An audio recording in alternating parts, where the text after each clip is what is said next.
वंदे लोकतिलकं सातुत विभूषणं अमर कृतिश्चरणं प्रबुद्धं लोकजीवनं प्रणय प्रमथ जागदीपनं वंदे जीवन जीवनं सत्पुरुषोत्तम। जय गुरु।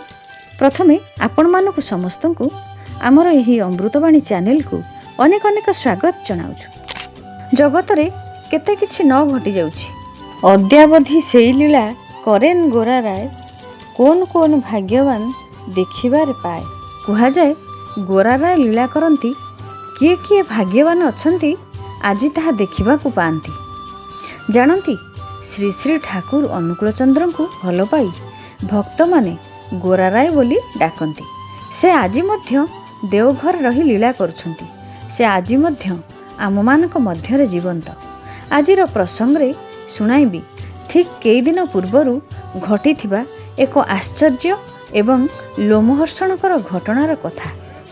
घटनाटी काल्पनिक कहानी नुहे, यह एक वास्तव आउ जीवंत अभिज्ञतार कथा। घटनाटी घटिछि गुजरात रे। सेठारे परम दयाल श्री श्री ठाकुरंकर गोटे विशाल मंदिर निर्माण कार्य चली थाए। सेई मंदिरर दरजा झरका प्रभृति काठ काम करिबा पई जणे अत्यंत सिद्धहस्त बढ़ई को कार्य दिया जाई थाए। कारीगर जनक खूब भद्र आउ विनम्र स्वभावर थिले, किंतु से श्री श्री ठाकुर अनुकूल चंद्रंकर दीक्षा नहीं नथिले कि श्री श्री ठाकुरंक संबंधरे तांकर कौनसी धारणा नथिला। से दिन राति एक करी समस्त काम करुथांती। दिने द्विप्रहर समय रे जणे भद्रलोक आसी सेई मिस्त्रींक पाखरे पहुँचिले। तांकर कार्य सब किपरि चालिछि सबु किछि टेक्निक पचारि बुझुथांती। मिस्त्री सेई भद्रलोक जनक देखि खूब आश्चर्य हो जाइथांती।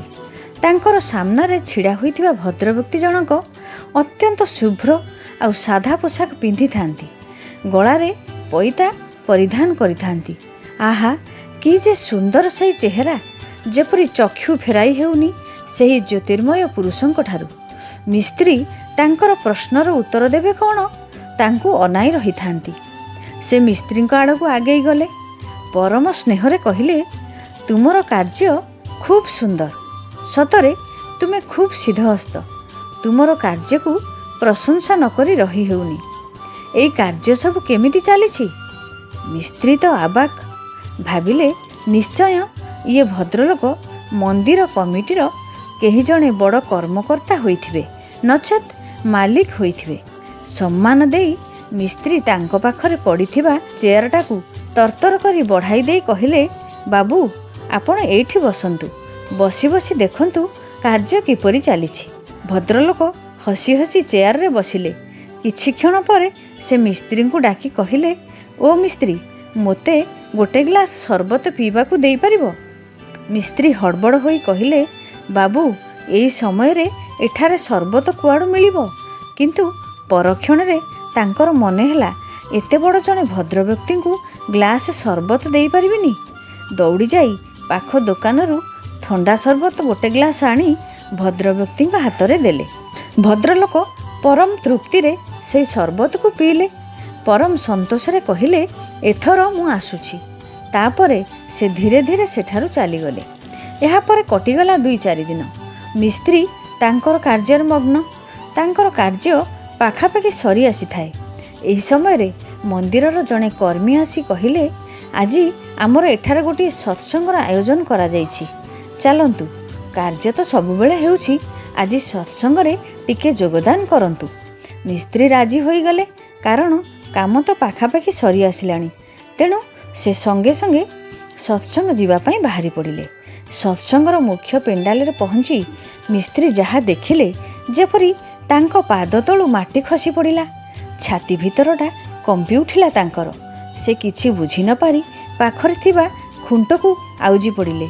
ए कौन देखुछंती जे? सत्संगरे जहार प्रतिकृति रखा जाई तांकर गଳାରେ पुष्पमाला सुसज्जित करा जाइछि, से आउ केही नुहंती। सेदिन द्विपहर समय रे जे भद्र व्यक्ति तांको पाखकू जाइथिले, सेही प्रतिकृति होछि तांकर। कौन एते शीघ्र तांकर महाप्राण होइगला? एते सुंदर लोक, एते सुंदर व्यवहार। मिस्त्री जनक सेही कथा भाबी हेउथिले, कारण से श्री श्री ठाकुरंकर दीक्षा नहीं नथिले, କି ଶ୍ରୀ ଶ୍ରୀ ଠାକୁରଙ୍କ ବିଷୟରେ ତାଙ୍କର କିଛି ବି ଧାରଣା ନଥିଲା। ଏହି ସତ୍ସଙ୍ଗରେ ଆସି ପ୍ରଥମ ଥର 2 ଦିନ ଆଗରୁ ଆସିଥିବା ଭଦ୍ରବ୍ୟକ୍ତିଙ୍କୁ ଏପରି ଅବସ୍ଥାରେ ଦେଖି ସେ ଅପ୍ରସ୍ତୁତ ହୋଇପଡ଼ିଲେ। ମିସ୍ତ୍ରୀଙ୍କ ମନରେ ତୀବ୍ର ଆଲୋଡ଼ନ। ସେ କିଛି ବୁଝି ନ ପାରି ଜଣେ ସତ୍ସଙ୍ଗୀ କର୍ମୀଙ୍କୁ ପଚାରିଲେ, ବାବୁ ଗୋଟେ କଥା ପଚାରିପାରିବି? କିଛି ମନେ କରିବେ ନାହିଁ ତ? କର୍ମୀ କହିଲେ, ନା ନା, ପଚାରନ୍ତୁ, କ'ଣ ପଚାରିବେ? ମିସ୍ତ୍ରୀ ଥରଥର ଗଳାରେ କହିଲେ, ଯେଉଁ ଭଦ୍ରଲୋକ ମୋର ଦୋକାନକୁ ଆସିଥିଲେ, ଯାହାକୁ ମୁଁ ସରବତ ପିଇବାକୁ ଦେଇଥିଲି, ତାଙ୍କୁ ମୁଁ ଚେୟାର ଦେଇଥିଲି ବସିବା ପାଇଁ, ସେ କ'ଣ ମରିଯାଇଛନ୍ତି? କାରଣ ଏଇଠି ତାଙ୍କ ପ୍ରତିକୃତିରେ ମାଳା ଲଗାଯାଇଛି କାହିଁକି? ମିସ୍ତ୍ରୀଙ୍କର ଏହି କଥା ଶୁଣି ଉପସ୍ଥିତ ସମସ୍ତ ସତ୍ସଙ୍ଗୀ ବାକ୍ରୁଦ୍ଧ ହୋଇଗଲେ। ସେମାନେ ବୁଝିପାରିଲେନି ଇଏ କୌଣସି ସାଧାରଣ ଘଟଣା ନୁହେଁ। ସ୍ୱୟଂ ଠାକୁର ଆସି ମିସ୍ତ୍ରୀଙ୍କୁ ଦେଖାଦେଇ ଗଲେ। ସଙ୍ଗେ ସଙ୍ଗେ ଏହି ଘଟଣା ଚାରିଆଡ଼େ ପ୍ରଚାର ହୋଇଗଲା। ଶ୍ରୀ ଶ୍ରୀ ଆଚାର୍ଯ୍ୟ ଦେବଙ୍କୁ ଏହି କଥା ଟେଲିଫୋନ୍ ଯୋଗେ କୁହାଗଲା। ଶ୍ରୀ ଶ୍ରୀ ଆଚାର୍ଯ୍ୟ ଦେବ ସମସ୍ତ କଥା ଶୁଣିଲେ। ପରମ ଦୟାଲଙ୍କର ଏପରି ଜୀବନ୍ତ ଲୀଳା କଥା ଶୁଣି ଖୁବ୍ ଆନନ୍ଦିତ, ଆବେଗପ୍ଲୁତ ହୋଇପଡ଼ିଲେ ସେ। ଆଉ ତତ୍କ୍ଷଣାତ୍ କିଛି ବିଶେଷ ନିର୍ଦ୍ଦେଶ ଦେଲେ।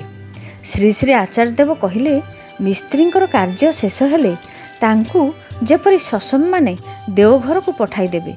ଯେଉଁ ଚେୟାରରେ ବସି ସ୍ୱୟଂ ଠାକୁରଙ୍କୁ ସେବା କରାଯାଇଥିଲା, ସେହି ଚେୟାରଟି ଯେପରି ଅଲଗା କରି ପବିତ୍ର ଭାବେ ରଖାଯାଏ ଏବଂ ଯେଉଁ ଗ୍ଲାସରେ ଠାକୁର ସରବତ ପାନ କରିଥିଲେ, ସେହି ଗ୍ଲାସଟିକୁ ଯେପରି ପରମ ଯତ୍ନ ସହକାରେ ଅଲଗା କରି ରଖାଯାଏ। ଶ୍ରୀ ଶ୍ରୀ ଆଚାର୍ଯ୍ୟ ଦେବଙ୍କ ନିର୍ଦ୍ଦେଶକୁ ପାଳନ କରାଗଲା। ମିସ୍ତ୍ରୀଙ୍କର କାର୍ଯ୍ୟ ଶେଷ ହେବା ପରେ ତାଙ୍କୁ ସସମ୍ମାନେ ଦେଓଘର ଅଣାଗଲା। ଆଉ ବିପୁଳ ଭାବରେ ସ୍ୱାଗତ ସମ୍ବର୍ଦ୍ଧନା ଦିଆଗଲା। ସେହି ଚେୟାର ଆଉ ଗ୍ଲାସକୁ ମଧ୍ୟ ଦେଓଘର ଅଣାଯାଇ ସୁସଜ୍ଜିତ କରି ରଖାଯାଇଛି। ଆଜି ମଧ୍ୟ ସେସବୁ ସତ୍ସଙ୍ଗର ଅମୂଲ୍ୟ ସମ୍ପଦ ହୋଇ ରହିଛି। ତେଣୁ ମୋର ଇଷ୍ଟପ୍ରେମୀ ଭାଇ ଓ ମା ମାନେ, ସେହି ଗୋରାରାୟ ଆଜି ମଧ୍ୟ ଆମମାନଙ୍କ ମଧ୍ୟରେ ରହି ଲୀଳା କରୁଛନ୍ତି। ମନ୍ଦିରର ମାଲିକ ତ ସେ ନିଜେ। ତେଣୁ ଭାବର ଠାକୁର ସିଏ, ଭାବରେ ବନ୍ଧା। ଏ କି କମ୍ ଆନନ୍ଦ କଥା, ଏ କି କମ୍ ଉଲ୍ଲାସର କଥା। ଗୋରାରାୟଙ୍କର ଏହି ଜୀବନ୍ତ ସତ୍ୟ ଘଟଣାଟିକୁ ବହୁମାତ୍ରାରେ ସେୟାର କରନ୍ତୁ, ଯାହାଦ୍ୱାରା ଏହି ଘଟଣା ଠାକୁରଙ୍କର ଦିବ୍ୟଲୀଳା ସମସ୍ତ ଇଷ୍ଟପ୍ରେମୀମାନଙ୍କୁ ଅନୁପ୍ରାଣିତ କରିବ। ଆଜିର ଆଲୋଚନାଟିକୁ ଏଠି ରଖୁଛି। ଶେଷରେ ସମସ୍ତଙ୍କର ପଞ୍ଚ ମହାବିଧ ଜୀବନର ମଙ୍ଗଳ କାମନା କରି ରହୁଛି। ଜୟ ଗୁରୁ।